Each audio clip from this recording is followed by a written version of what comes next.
Army Infantry Sergeant Carlos Ramirez was severely wounded in Iraq, losing both arms below the elbows. Carlos and his fiancée, Maria, had planned to marry after his deployment, but Carlos was convinced Maria would leave him now that he was disabled.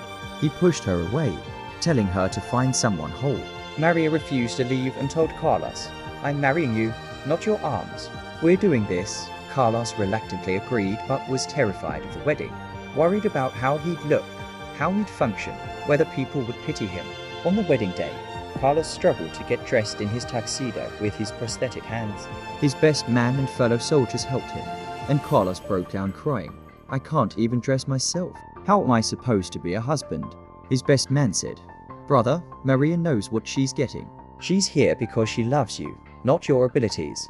Let her love you." At the ceremony, Carlos walked down the aisle in his dress blues with prosthetics visible.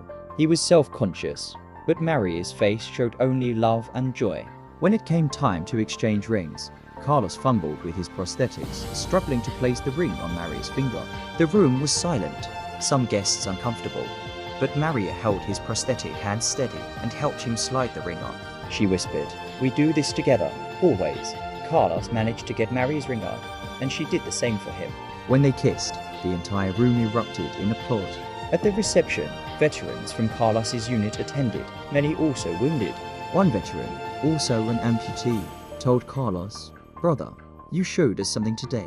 You showed us that our wounds don't define us and that love is stronger than injury. Thank you." 10 years later, Carlos and Maria have 3 children.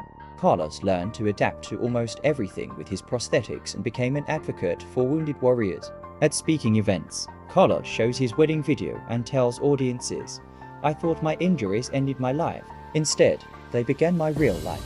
Maria taught me that I'm more than my body, that love sees the person, not the disability, and that the wounds we carry can make us stronger if we let people help us carry them." Carlos's children have never known their father with biological hands, and they don't think of him as disabled, just as Dad. His daughter once asked him, "Dad, why do some kids think your robot hands are weird?" Carlos replied, "Because different scares people until they understand it. Your job is to help them understand." Carlos learned that vulnerability is strength, that accepting help is courage, and that the people who love us see us as whole even when we feel broken.